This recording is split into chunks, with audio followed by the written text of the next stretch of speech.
afternoon. Good afternoon. It is weird.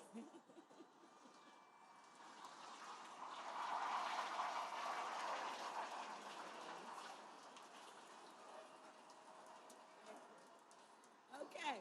All right. Okay. Okay. We got some work to do. All right. Oh my goodness.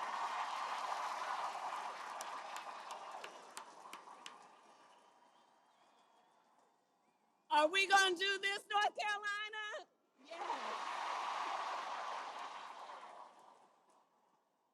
It is so wonderful to be back in Charlotte. I want to thank you all. Can we give it up for Stacy for telling her incredible story?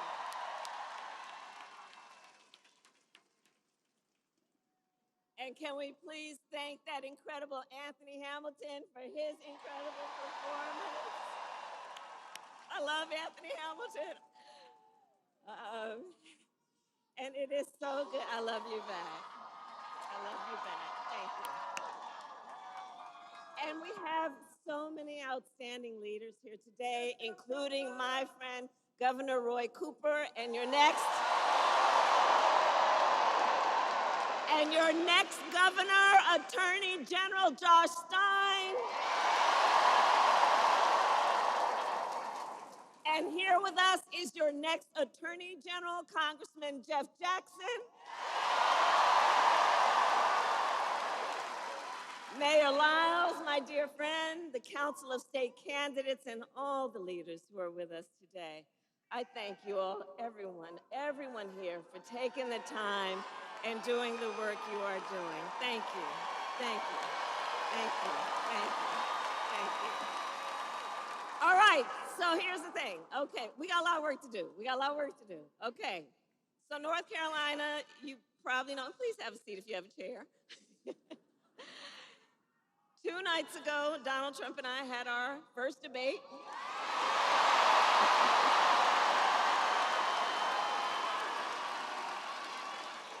And I believe we owe it to the voters to have another debate.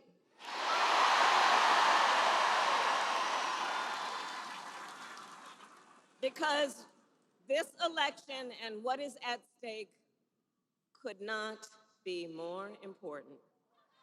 On Tuesday night, I talked about issues that I know matter to families across America, like bringing down the cost of living, investing in America's small businesses, protecting reproductive freedom, and keeping our nation safe and secure. But that's not what we heard from Donald Trump. Instead, it was the same old show. That same tired playbook that we've heard for years, with no plans for how he would address the needs of the American people, because you know it's all about him, it's not about you. Well, folks, I said it then, I say it now. It's time to turn the page. Turn that page. Turn that page.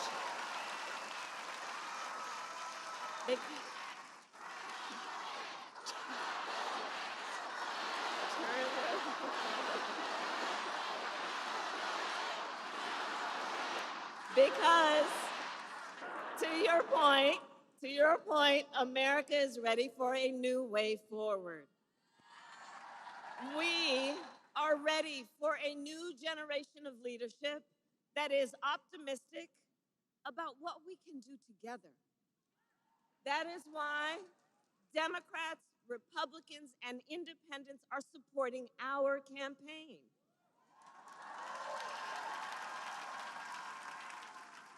Over 200 people who worked for President George H.W. Bush, President George W. Bush, John McCain, and Mitt Romney have endorsed me for president.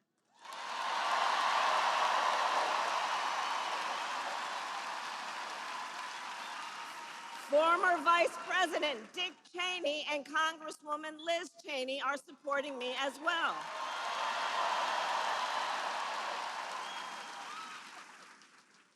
because, as they said, we have a duty as citizens to put country above partisanship and defend our Constitution.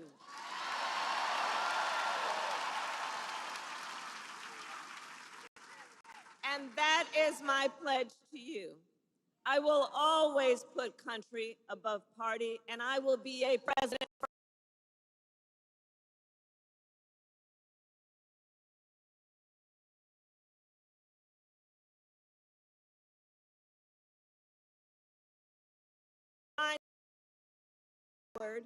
We are fighting for the future. A future with affordable child care, paid leave and affordable health care. A future where we build what I call an opportunity economy so every American has an opportunity to own a home, to build wealth, to start a business.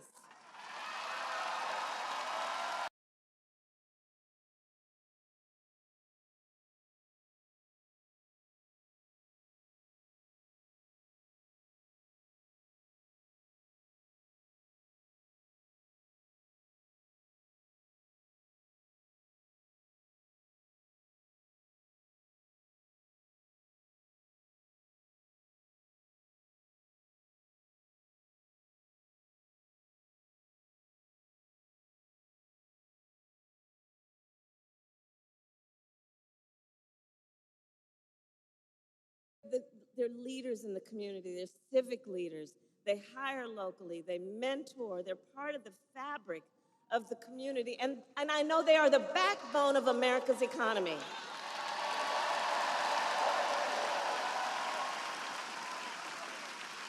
So my plan is to give a $50,000 tax deduction to start up small businesses.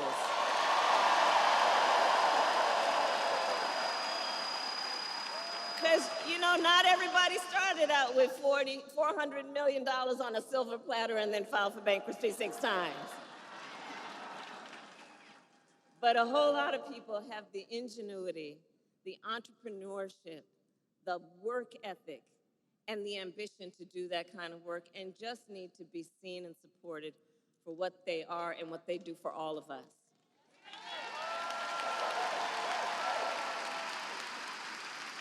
An opportunity economy. We need to build more housing in America. And so we are going to cut red tape and work with the private sector to build 3 million new homes by the end of my first term.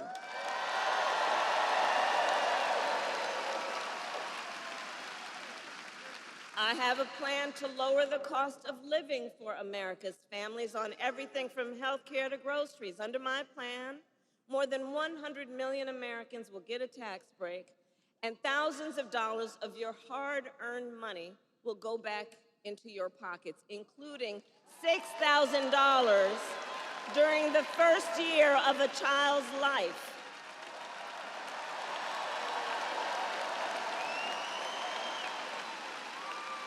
And I will always put middle class and working families first. I grew up a middle class kid. I was raised by a hardworking mother who saved up, and by the time I was a teenager, she was able to afford to buy our first home.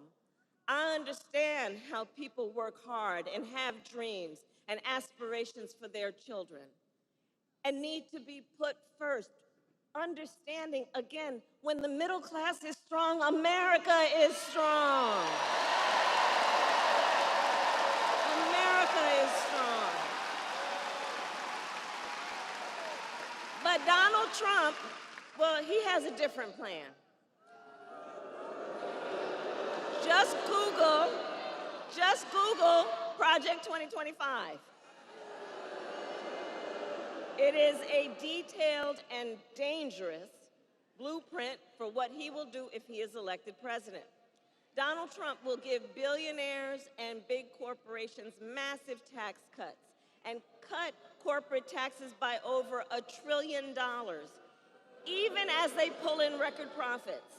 He will add more than $5 trillion to the national debt.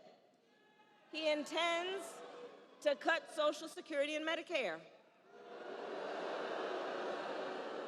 And he wants to impose what is, in effect, a national sales tax. I call it a Trump sales tax, because it will be a tax on everyday basic necessities, which the economists have measured will cost the average family nearly $4,000 more a year. And the top economists, they've previewed our plans. They've reviewed them. Goldman Sachs says my plan would grow our economy, and his plan would shrink it.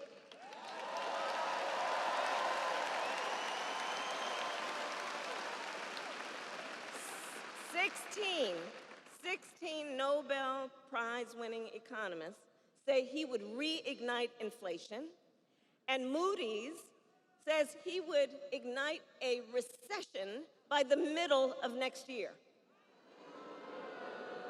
You know, he talks a big talk, but when folks review the numbers, highly respected folks, that's what you learn about him.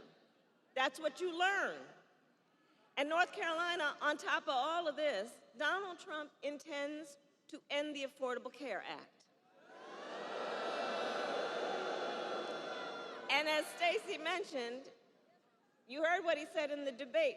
He has no plan to replace it.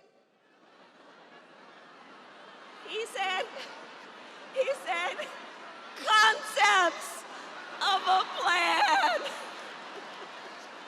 Oh, you all watched the debate.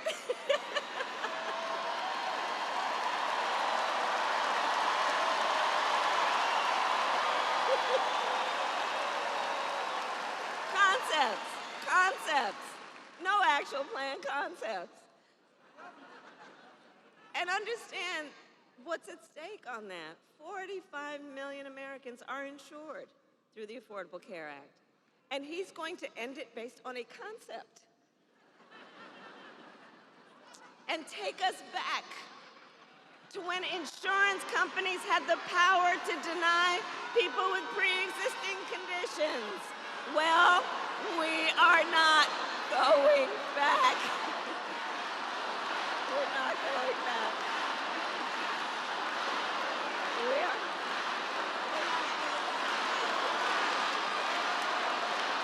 We're not going back. No. We will move forward. We will move forward because ours is a fight for the future and it is a fight for freedom.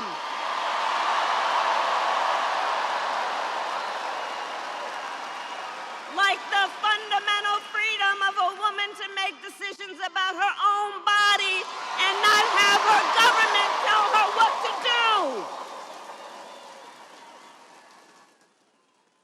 And we know how we got to this issue because Donald Trump handpicked 3 members of the United States Supreme Court with the intention that they would undo the protections of Roe versus Wade, and they did as he intended, and now in over 20 states in our nation, they have what I call Trump abortion bans, including North Carolina,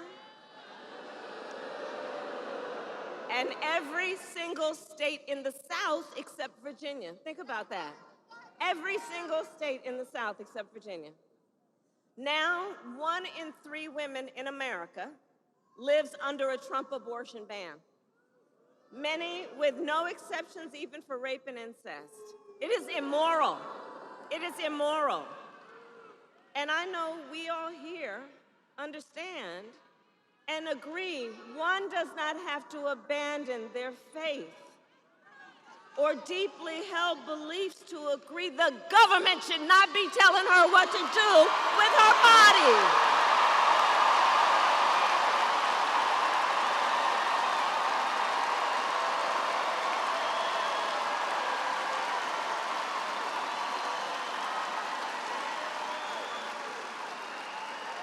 And what we know is that the impact of this is, you know, it's been over 2 years now since that decision came down.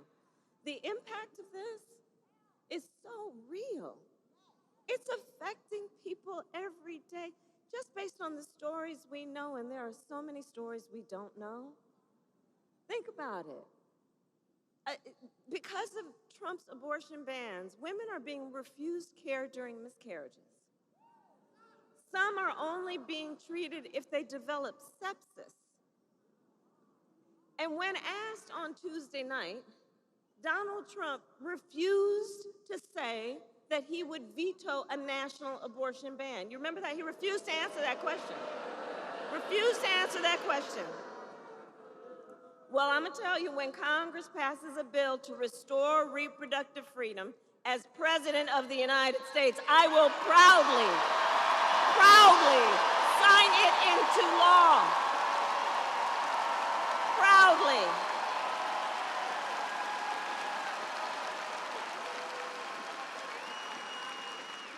And across our nation, we are witnessing a full-on assault on other hard-fought, hard-won fundamental freedoms and rights, like the freedom to vote, the freedom to be safe from gun violence, the freedom to breathe clean air and drink clean water, and the freedom to love who you love openly and with pride.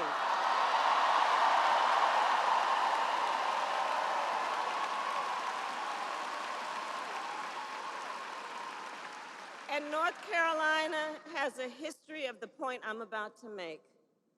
Generations of Americans before us led the fight for freedom.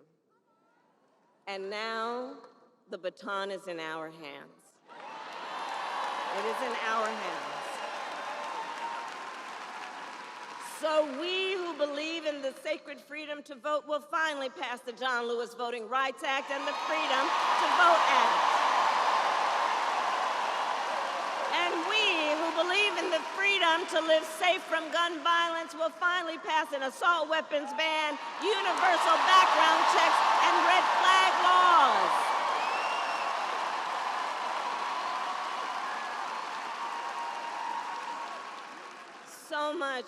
So much is at stake in this election. So much is at stake in this election. And understand, this is not 2016 or 2020. For a number of reasons, including why the stakes are higher, because 2 months ago, the United States Supreme Court basically told the former president that he will effectively be immune no matter what he does in the White House. Think about that. Think about that. Just imagine Donald Trump with no guardrails, right? He who has vowed that if reelected, he'll be a dictator on day one, that he will weaponize the Department of Justice against his political enemies, and has called for the, quote, termination of the Constitution of the United States of America. Think about that. And let us be very clear. Somebody who suggests we should terminate the Constitution of the United States should never again stand behind the seal of the President of the United States.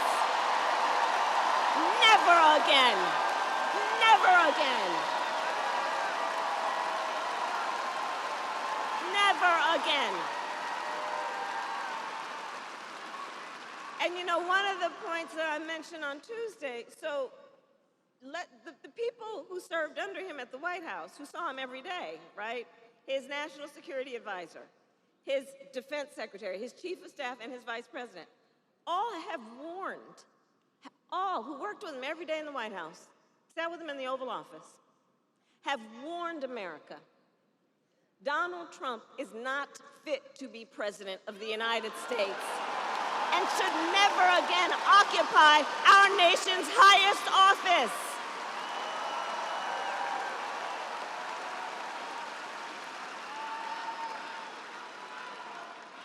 So and we're not going back.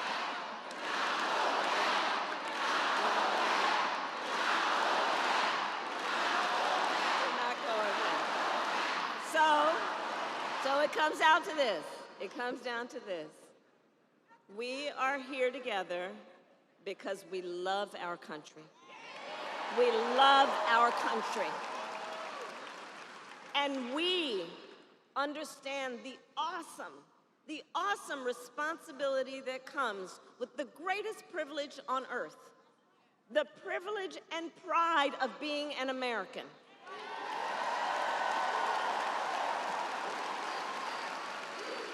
That's right. That's right. That's right. That's right. That's right. Right. And so, I believe it is the highest form, then, of patriotism to fight for the ideals of our country and to fight to realize the promise of America. So, North Carolina, we have 54 days until Election Day. 54 days. And just 35 days until early voting begins. And it's not only the presidency that's on the ballot. There are many important races, including Josh Stein running for governor. That's right. Whose opponent was handpicked by Donald Trump and wants a total ban on abortion in this state. Right. So these are the stakes in this election. Up and down the ballot, up and down the ballot. But we know the power is with the people. The power is with the people. And your voice is your vote, North Carolina. Your vote is your voice. And we know, here's the thing also, we are loving our campaign, aren't we? We are loving this campaign. We're having a good time. We're having a good time. I know that. But here's also the thing. Ours will be a very tight race until the end, okay? It's going to be a tight race until the end, and we are the underdog. Understand that. We are the underdog. There are powerful forces trying to convince people that their vote doesn't matter. There are powerful forces here, too. But I say all that to say we've got some hard work ahead of us. But here's the thing I love about everybody here. We love hard work. Hard work is good work. Hard work is good work. Hard work is good work. And with your help, we will win in November. We will win. We will. We will win. So, North Carolina, today I then ask you, are you ready to make your voices heard? Do we believe in freedom?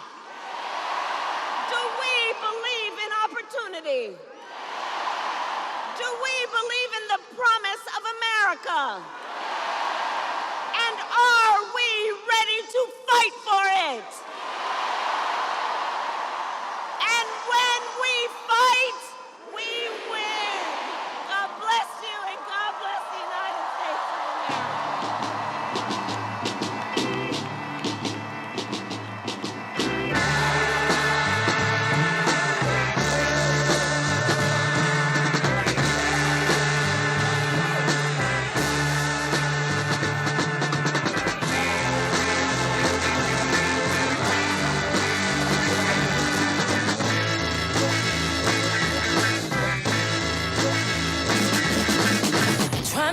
Trying to rain on the thunder.